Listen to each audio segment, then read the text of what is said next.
Uwe Boll Raw USA. Hey Now guys, again, welcome to Uwe Boll Raw USA. I'm Gary Otto. Dr. Uwe Boll is here with me. We have a question for you guys out there. Now, Uwe has a very old Apple computer that he's having a hard time with his camera. If you have any kind of suggestions, his computer's like 6 years old, Apple laptop. Any suggestions on how he can get a good quality picture for his podcasting needs? Talk to him on Twitter, on X, message him, give him suggestions, all you techies out there, right? or also tell me like OBS how this works, because I have it on my computer, but it doesn't show any camera sign that I can see it. Also now here, you see it's a new camera, it's a new camera position. But as soon we will post it on YouTube, the problem will be that it low grades it. So we both see each other now here in 4K in perfect quality, and then it gets low graded and it looks like shit, basically. That's my problem, and I want to solve the problem. This is the reason I bought from our friend Matt. I ordered the camera right away when he sent me the link, and I have it. And so that's not so good. Yeah, so we have only half an hour. There are a lot of things happening. Maybe a shutdown of the government in the US as usual, especially in I cannot remember any election where not somebody threatened to shut down the government, and it's mostly the Republicans who always threatening down to shut down the government. And let's remember, it did happen once. It happened once. It was a while ago, so people may not remember it, but the government was shut down for like, I don't know, 12 days or something. And it put our entire economy into a recession in the United States, which had worldwide effects. You know what I mean? It does. Obama, I think it was at Obama's time, right, where the Republicans tried to blackmail him and whatever, and then we had a shutdown for like a few weeks. Yeah.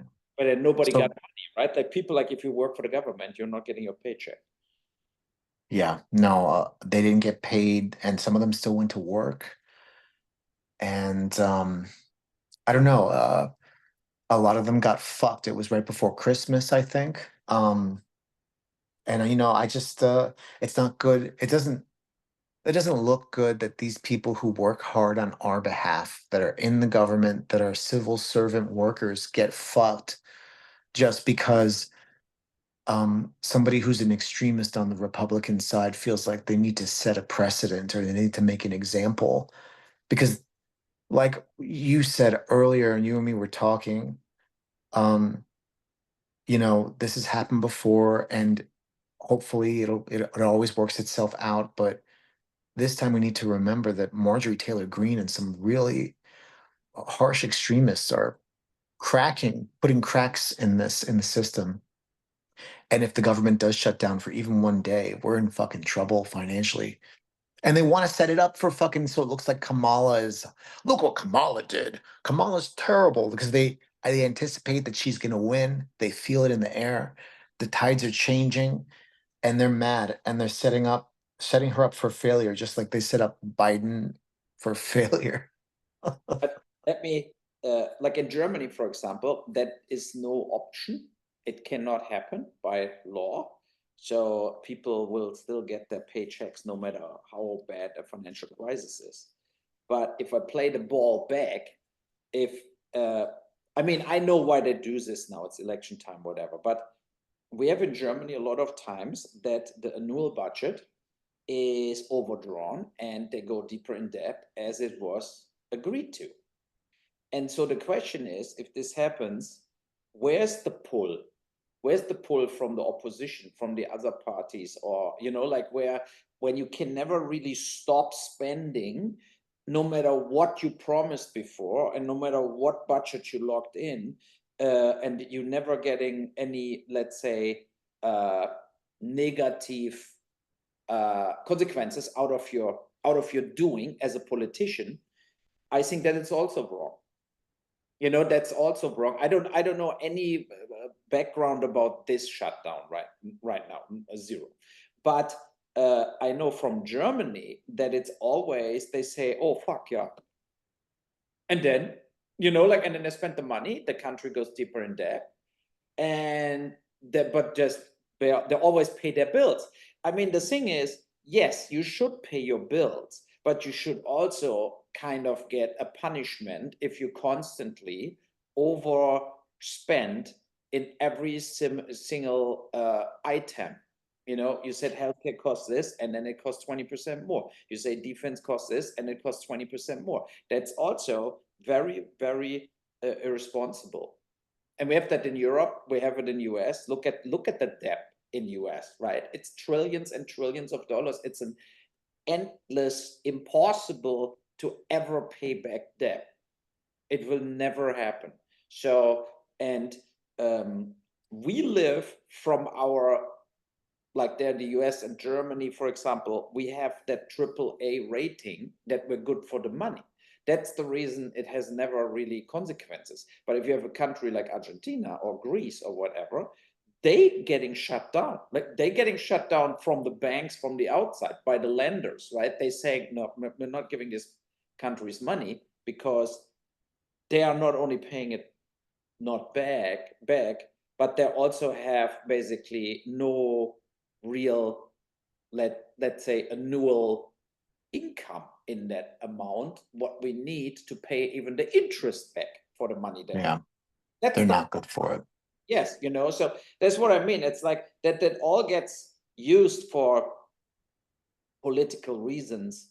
I think that's 100%. I watched today when I walked, there was like I always get them on YouTube these clips, and there was GD Vance at CNN about the eating dogs and cats stuff. And I think that interview showed what is completely wrong on both sides of the aisle here. Because he knows it's bullshit. And but the only attempt from that CNN woman, very well known CNN reporter, was to make him look bad and say the whole time it was a hoax, it's a lie. Why you put that out? Why you put that out? That the Haitian refugees in Springfield, Ohio, eating dogs or cats. Why you did it? Why you did it? Why you did it?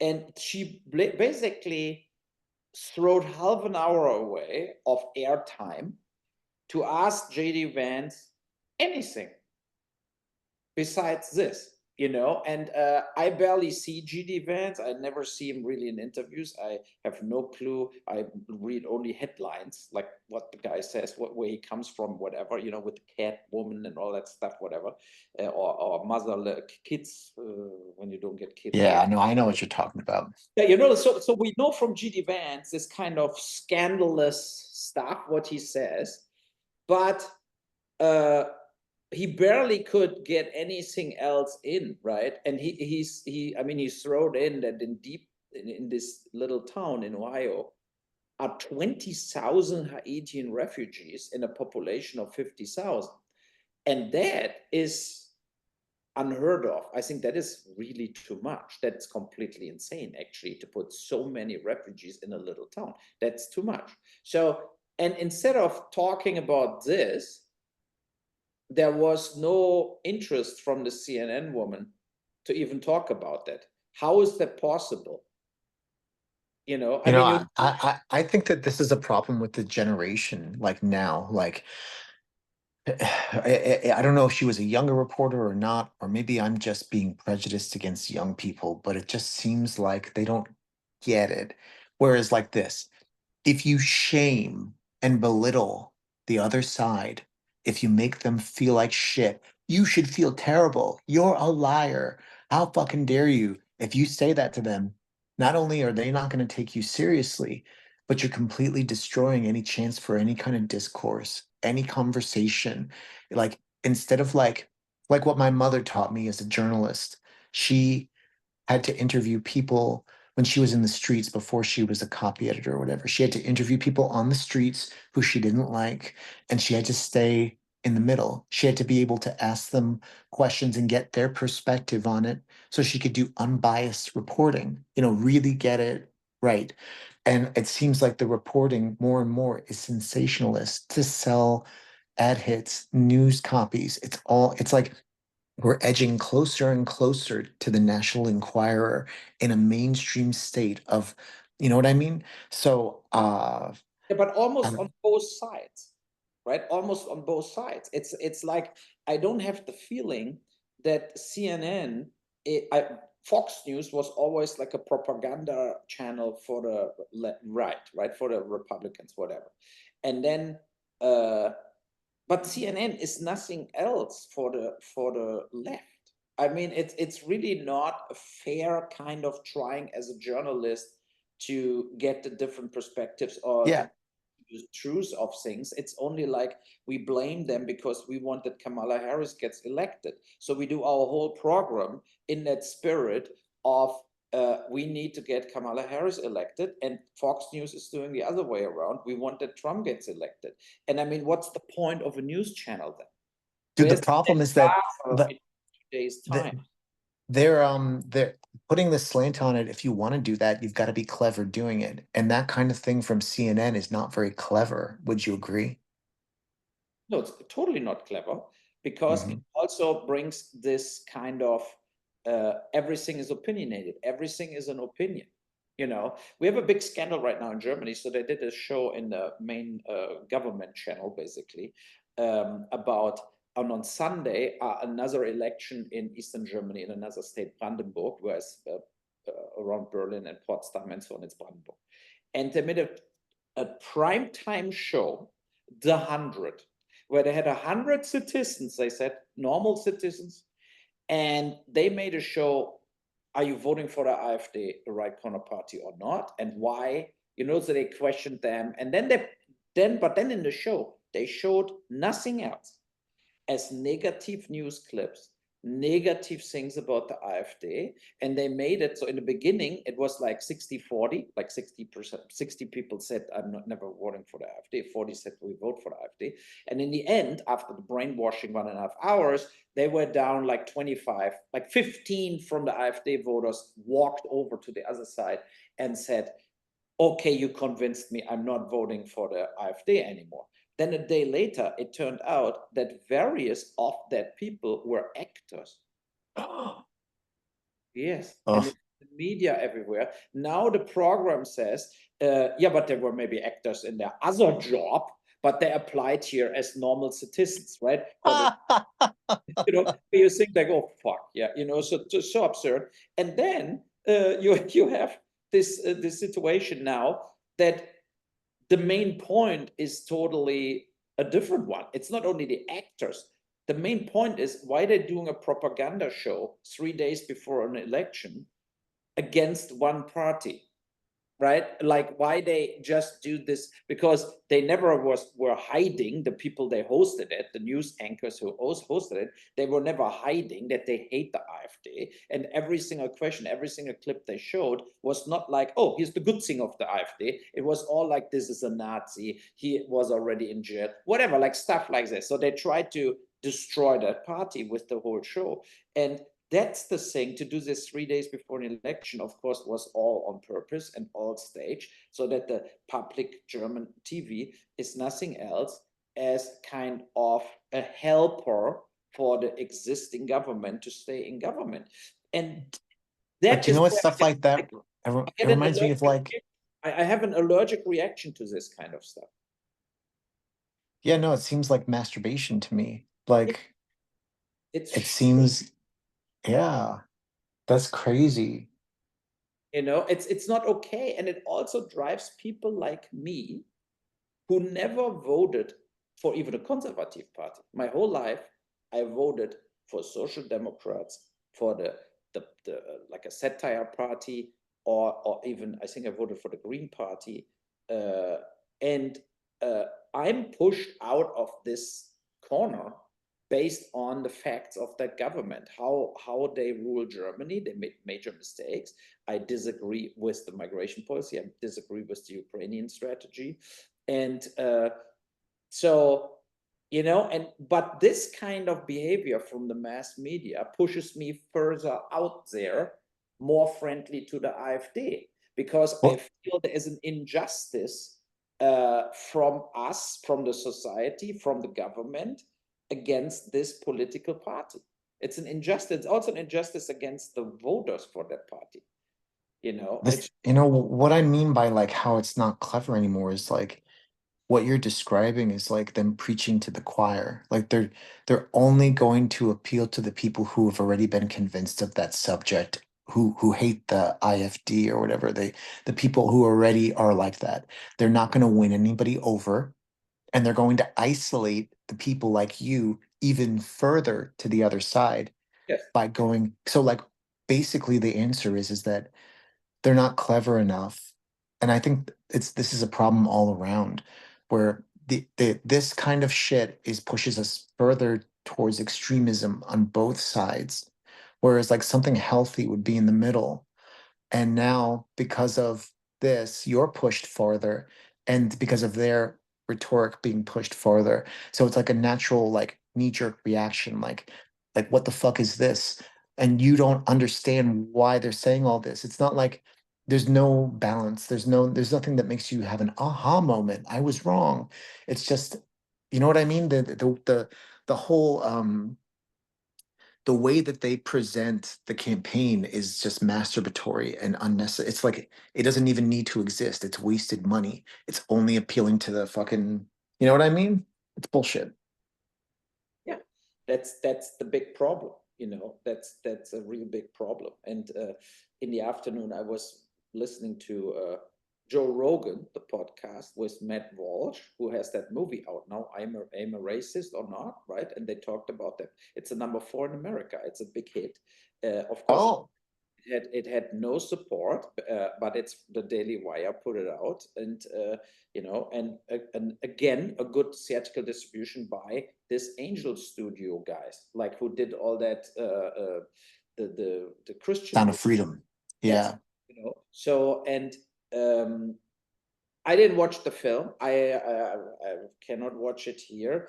Um, and I don't know if it's funny or not. The Walsh guy is not for me coming across like Borat or something. I don't know if he's a funny guy, and I had no real connection to him. But the podcast with Joe Rogan is interesting because it shows he brought some very good examples up where he thinks like now we're living in a world or in a situation where you have to be the whole time on alert that nobody tells you you are a racist, right? So he said like they self-fulfilling prophecy stuff if you're white, that you're too fast, like you preempty your whole political behavior so that nobody has a chance to basically threaten you. Oh, you're a racist, right? So, and he said that leads to a lot of negative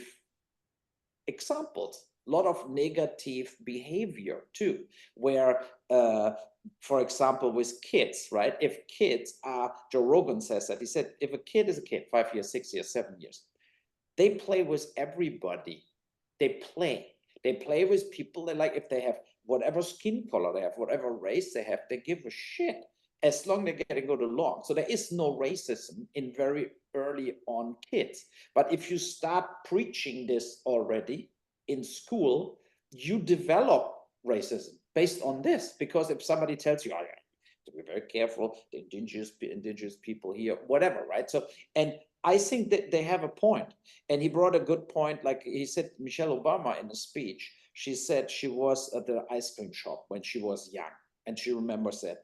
And the guy cut her off, like in the lineup, and went in front of her. And it was a white guy. And she felt that was totally a racist behavior. And that is just plainly bullshit. That is just an asshole behavior and not a racist behavior, because we all got cut out of lines. We all had bullies sitting in front of us in the movie theater and making themselves bigger, and I barely could see anything, like shit like this. But it has nothing to do with racism. That has to do with you are a total asshole or not. And Yeah, racism is if he turned around, said the N word, and then, you know what I mean? That's racism. Cutting yeah, someone in line, it's hearsay if that was the intent. You know what I mean? yeah. Look here, what is the camera doing? Why is it not? It's like zooming a little bit. Yeah, I have to switch the zoom off. I'll look into this camera. I don't even know what Matt said. Whoa, you're all close up now. No, I'm closer. I'm just there is a remote control, so I do the remote depth stack. But the thing is, it's interesting to listen, and it shows that when you see what films like against any public support in a way reach an audience, right? The Dennis Quaid Ronald Reagan movie, it made over 25 million bucks so far. It had zero support, very bad reviews, right? It's not Yeah, that and you I know what? It's only playing at my theater for 2 times after 1 week. If it's doing so well, why is it only playing 2 times a day? I don't know, but I think they don't lie about the box office. I think that is an official number, right? No, So well, it's like maybe they're trying to oppress it. Maybe the exhibitor is just like, nah, we don't like Reagan. We'll just give it 2 weeks and that's it. yes, I don't know. but that's what I mean. It's also like so there is a huge uh, difference. There's a big difference between uh, the real people and audience who sometimes pick stuff like the documentary or the Reagan film or whatever, or Sound of Freedom when it came out, who are getting oppressed. They're getting oppressed, and but they still gaining the traction. It's why country music is so big. You know, like country music is basically invisible in Europe. It's invisible, like when you see Taylor Swift, and man, she comes from country, but now is a pop singer. So, and you know, and you go to the Emmys and whatever. And uh, but I think country music makes more money as pop music in North America. You know, the concerts are expensive and packed, and Mhm. but why no normal media would ever jump on it? Because they give a fuck. They think country is right wing, it's cowboy. So we blur it off. The CNNs, the Colberts, the Kimmels, they will not engage with country. But what they don't see is that they don't like uh, arrive, or they lose fans feeling this, that they're getting Yeah. rejected, that they're going to a baseball game or whatever, you know, so because it's not cool. Yeah, And because Jimmy Kimmel's not speaking to them, like to their culture. So is Jimmy Kimmel relevant to these country people? Because he talks about all this shit from the big cities. And it's almost like there's two Americas, where there's the South, the Southern America, and then there's the Northerners. Do you know what I mean? And it's like two different worlds, really. And here in Florida, I see a little taste of that. I saw a little taste of that in Utah as well. Middle America is very similar to the South, but they're very different cultures. And I think that's a very valid point that like there's no unity between these cultures. They've always been kind of divisive. Like I remember when I was from New York and I would come down to Florida for summers and I would go to camp and they would call me, what the fuck did they call me? Yankee, just because I was from New York, which is that's so fucking old. It's like, you know what I mean? So like, I don't know. I get it, and I think that that kind of division has caused a bad taste in a lot of people's mouths that have lasted for generations. Because why the fuck would someone call me a Yankee in 1990 or something like that? That's like, what the fuck? So so yeah, I think that's what it is that Jimmy Kimmel and all these talk show hosts only focus on um, the East Coast, West Coast, Northern ideals because they're offended by that they don't feel that it's relevant to them.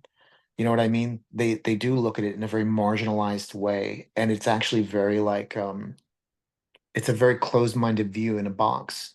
You know what I mean? That there's so much more out there to explore, and so much more of a listenership that you could reach if you just broadened your horizons. But no, I don't know. That's but funny. That's I think interesting. what I'm coming back to, because there's it in Germany the same like in the US, I think. So first of all, I think the election in the US is by far not over. I think there Trump and Harris uh, are still head to head 50-50. And I think it's Harris' actions who makes her problems, right? So it's, and I think that the people are kind of like what the government never sees. The government, they always justify everything what they do and say there was no other choice and we had to do this and that. But when you look at the actual actions of Harris in regards of migration, there was a lot of shit, a lot of things went completely wrong. And what would Harris do with the Ukraine war? There is no answer. It's just the answer, we keep feeding the Ukraine with money and weapons and hope for the best. That's the answer. And that is a bad answer who leads to nothing, definitely not to good results. And I think that a Trump, who we know 60-70% of what he's promising he will never do, but that is sometimes also a good thing that, but we know that he goes to key issues, he tries to solve them, or he has a strategy behind it. If that always plays out, that's on a different kind of paper. But I think what people are appealed is you need politics who actually do something and not sit it out. Like when I read that Biden was almost half of his presidential time on holidays, half. 50%. It's a statistic. It's fact. It was even in the New York Times. So how can you do this as a president? I mean, it's insane.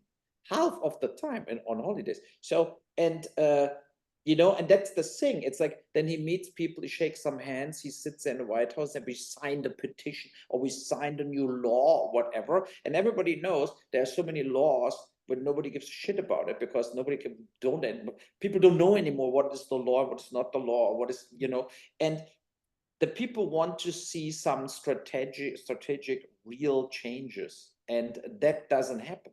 That's the reason also why unknown parties like the AfD could grow from 5% to 25%, because the other parties are not doing the action necessary to keep the people in line, to keep me in line, to say like, Uwe, we still want your vote for the next election, but we're not solving any of your problems or any of the problems of Germany, And now I when think that I think the whole world goes up. like the problem is, dude, like, okay, like look at Trump. I'll use that as an example. He says a lot of stuff. We can't tell what's real and what's not because half of it is bullshit, half of it is real.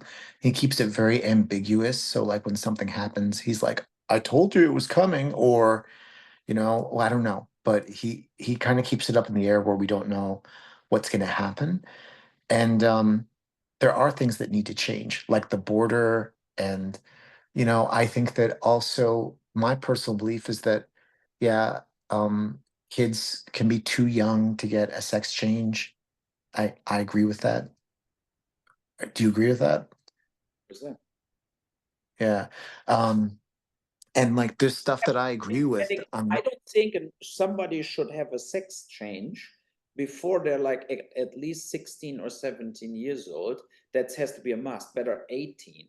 And then it has to come also together with medical examination, like what kind of, because there are trans people, right? So, but you also need to measure it in a way, what is the testosterone, like what are the hormones and so on, right? What I think has to get excluded is that people just watch a lot of nice TikTok videos and then they feel like, maybe I should try it. That's not the way it should be, because that is very, very unhealthy. And it's a major change to a personality to do an actual sex change with hormones, that you grow breasts or whatever, and you amputate your penis and whatever, and stuff like this. That is not an easy thing. And I'm totally against it, but I'm okay with it if an adult finally comes to the point saying, I feel like a woman, I look in a way like a woman, I want to be a woman. So I totally understand that. But you should be an adult, and like no parents should make the decision with you, and no kids should make the decisions without the parents before you're over 18. That's the thing with the sex change, and the same in schools. I'm completely against to have any form of sex education in elementary schools or kindergarten. That's not okay. That's Oh a yeah, it started in middle school, I think, for me.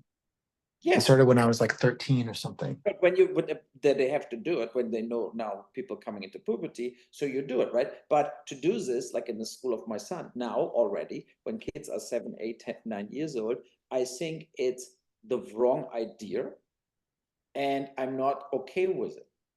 I'm just not okay with it, right? So, and I think that's the big problem. That's the big problem. It's like we have too much negativity, Yeah. the woke culture, like taking over everybody's life and taking over the decisions, and the people go along with it because they don't want to get canceled. They're scared to get canceled. Well, there are real issues that need to be addressed, and there's real moderation that needs to be done, like with the kids, for example. Like, I get that they want to catch it before they hit puberty, so they're a more convincing woman. But a kid's brain is not completely developed. And what say the kid turns 20, says, "Holy shit, my dick is gone," and then kills himself because he made a mistake. Because if anybody knows how hard life is out there, it would be me and or anybody. We've all made mistakes, and we can look back on our past and we can say, "How the fuck did I do that? I was such an idiot."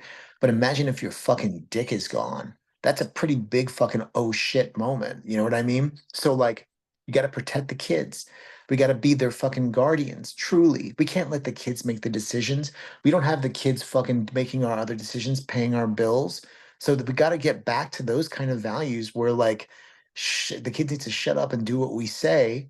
I don't fucking care if you're fucking sad about it, but I'm protecting you from yourself, from the confusion of childhood. And it's not that I have anything against gay people, because you can go out there and be gay. I'm all for gay rights. I went to fucking high school in San Francisco, for Christ's sake. But like, maybe it should go back to that, where like, there's such a thing as a drag queen, there's such a thing as a gay guy dressing up as a woman. But do you have to fucking do it, like mutilate yourself? Like those women in Africa who get their clitorises chopped off and can never feel an orgasm again?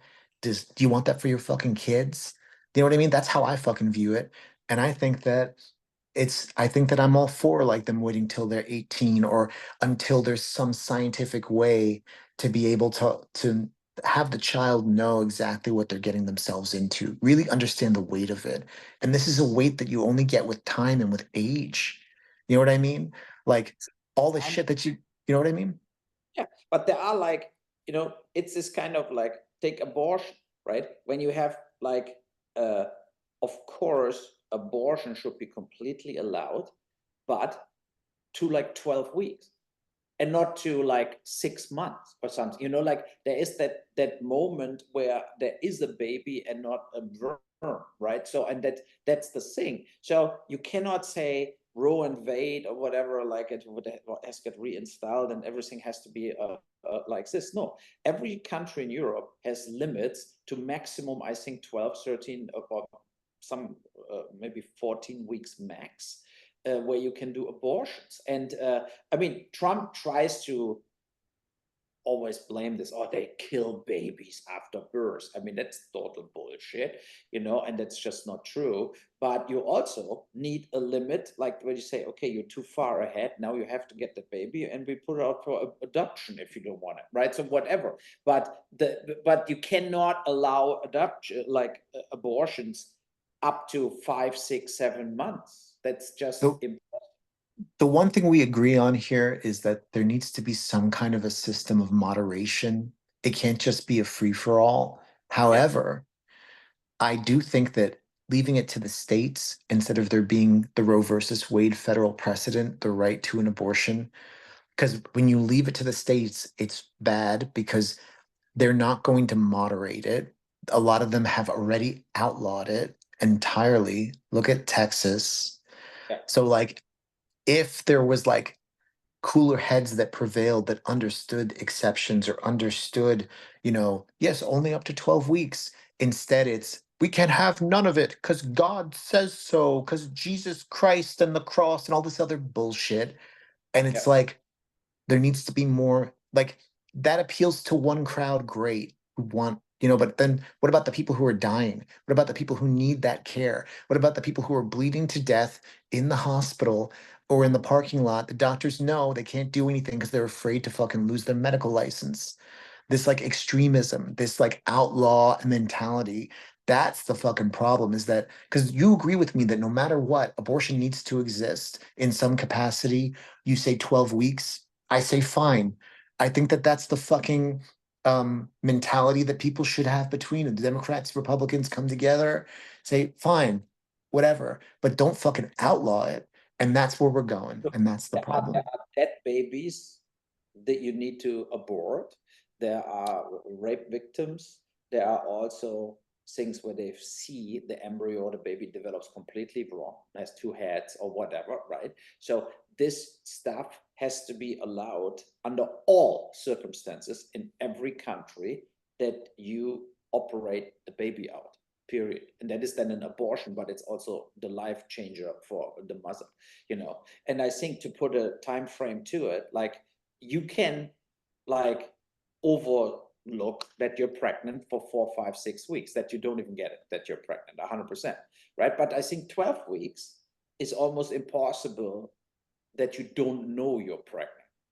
You know, like after like 8, 9, 10 weeks, you don't get the period, whatever, you're aware you're pregnant, and you get also this kind of sickness and everything. And I think to do 12 weeks is a good settlement on this issue. And then to have like maybe later, if a complication comes, you can also abort, like because the baby is dead, right? As an example, or no heart tone from the baby. So, but what I miss in all that discussion is that, for example, and there I'm totally against Trump and the Republicans, is that they don't have reasoning like what we both here right now had, right? I mean, how can you, as a governor from Texas or whatever, don't see that, what I just said? How can you outlaw and let, as you said, let women die? Or you have to drive 1,000 kilometers across the country to get an abortion somewhere else. I mean, what's the point? It's total bullshit. Dude, this happened to my great grandma. She died in a hospital. She had an illegal abortion Yeah. and she bled to death in the hospital because the doctor refused to fucking work on her. So this happened way back. My great grandma, this was happening. It was gone for a long time, but now it's back. So like we're moving backwards. Like her death is a travesty. She died so young. My grandma was like 6. You know what I mean? And yeah, she made a mistake. She was desperate because she already had kids and they were poor. And that's what I think of when I think of these women who are having an abortion, is like I think of like they made a fucking mistake and they shouldn't have to pay with the rest of their lives, because maybe her life would have been okay. Maybe if she had the kid, she could have survived. But imagine like all the people, like look at Kamala Harris. She's gonna maybe be president of the United States of America, maybe. And if she had gotten pregnant at 18 and had a baby, I highly doubt she would have been on the same path to the same road of greatness or been inspired or whatever. She would have been stuck in the system. Yeah, she would have loved her kid, but some of these people, they do, some kids make mistakes. Like what if your son like had sex with some girl and then he would be stuck with that girl that he barely even knows for the rest of his life, paying child support? You would want her to get an abortion. So like they're like, people need to be able to just have the ability to make that choice, even if society frowns on it, because your life's in the fucking balance based on a mistake, based on a misunderstanding. Kids make mistakes. People get raped, like you said. There's all sorts of shit that happens. So Yeah, I don't but then, know. of course, the decision has to be with the woman. And only because the father of the kid doesn't want the kid, you cannot force somebody to make an abortion. The final decision has to do with the woman, right? But I think that the possibility is there to do that abortion. That's key. And not like it's off the map. no, I'm fucked. I'm 17. She's 16. No, we will have a baby, and fuck, our whole life is over, right? Yeah, because your life will be over. It Yes, sucks. I yes, don't, yeah. that sucks that you cannot follow your dreams, you cannot have your life. And then they would say, yeah, it doesn't matter because you have to be there for your kid. But we're not talking about a kid. We're talking about this size till like 8, 9, 10 weeks, right? Maybe this size or 12 weeks, this size. So we smashing a wasp and a fly every day and drive over mouse running over the street by accident. So sorry, but that is not a human being. There is no real, let's say, early development of I'm a baby, I will be on Earth. It's just not there. It's very early on in this evolutionary process to turn into a human being, to turn into a real baby or something. I mean, it's insane that all that discussions and that shows how far backwards we are, and it's a big problem. It's a complicated thing. It's very interesting. This discussion is very interesting, I think. But what do you think about all that cell phones who exploded in the Lebanon, that the Israelis were able to distribute pagers to 2,000, 3,000, 4,000 people and could make them explode with a text message? They were I, sending to that pagers a text message, and that thing exploded in their ass, in the hand, in the pocket, and that is do you know what I think? Do you kind know of what I think it amazing. was? Kind of I amazing. think I never saw something like this before. It's insane. they were using really old pagers, and then whatever they loaded it up with was too much memory that these old pagers like freaked the fuck out. They couldn't handle it, and they exploded. That's crazy. Do you think there was no, I know we had cell phones. There are a lot of videos where cell phones explode, where batteries explode, right? So it's still not clear if it was actually a manipulated pager with dynamite, whatever, with explosive stuff in, or Yeah, yeah. or it was exactly what you said, that they made that thing explode in completely flashing every pager with like 50,000 kilobyte data, a gigabyte data, and then they couldn't handle it anymore, and they were all exploding. I don't have the answer so far, you know, because for me the biggest question would be why they all use the pager they got like for free in the mail from Israel. I mean, that's the thing, right? Who went there with a truckload of pagers, drove through the city, and said, free pagers for the Hezbollah members? I mean, you have to think about it. They also claim it was all Hezbollah terrorists, right? What is also kind of completely insane. I think there were a lot of maybe totally innocent people that used the pager from somebody. Like, I mean, to be honest, I think it's hard to believe that only Hezbollah members used that pager there. It's really insane. I never Yeah. heard, never saw a story like this, but that shows also how crazy the situation is, right? How Yeah, the rules of engagement are getting insane. Like in traditional wars, you never saw shit like this, you no, know? no, it's completely insane. And there was that guy from Palantir at Bill Mayer's show. I know you have to stop doing it. We're almost done. So the Palantir, the Peter Thiel's buddy, Palantir is the biggest like cyber war company, basically, right? And they said like he said like we can do things to really hurt other nations, like really hurt them. And he didn't were specific, but I think they are very far ahead what they could do, but what the government says, no, we're not doing it, but what they could do, to make things explode from the inside, power plants that without bombs. He said also the times of tanks fighting in the Ukraine is tank against tank are basically completely over. You don't really need that anymore when you have the real fighting going on. He said that was all like there will be all basically internet plus drones, but Yeah, not. like espionage that you don't see, but it still affects you. Yeah, I mean, look, if you could switch Putin's capacity of to start nuclear bombs. If you could hack into it, and it's impossible they shoot one bomb, that it just doesn't work. It shut down, the bunkers never open, whatever, right? Then he's toast. I mean, it really, like, who has the first thing, who 100% can guarantee that there will be no bomb flying out of Russia, intercontinental bombs, nuclear bombs.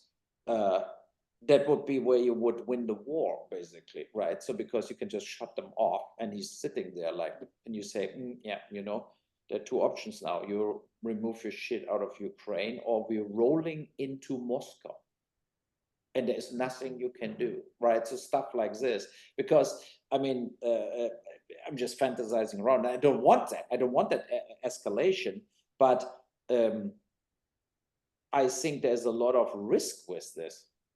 You know, the risk is that not only Palantir, who I also don't 100% trust, can do stuff, but what is if other people can do that too? You know, big terror groups or whatever. And then It gets out of control when you can't control it anymore, you no know? airplane lands, like nobody, like if you switch off all the radios and stuff like this, that they don't know anymore where the fuck they're flying, then you have like 10,000 airplanes in the air across Europe and North America, and they're completely going blind and stuff like this, you know, and they're on the land also blind, and nobody knows what the fuck, I don't know where who lands now here, you know. Then it's really out of control, and I think we're very close to when you saw the data leaks and the what happened to, remember, in the last year there was super few times was WhatsApp was totally down, Facebook was totally down, where there was no access anymore for 24 hours, 48 hours. Let's say it's not Facebook, let's say it's uh, United Airlines, Mhm. and people will die, or the subway system in New York, you know. No, that's crazy. That's something to think about for sure. Like that brings us back into the Terminator territory of like technology's power over us. Okay, we have to stop. I'm stopping it right now. All right. Bye. All right, no, you have a good day, okay? I just gotta go do something with my wife, but it's been a great day. It's been a great recording, and I hope that you have a good time, good day.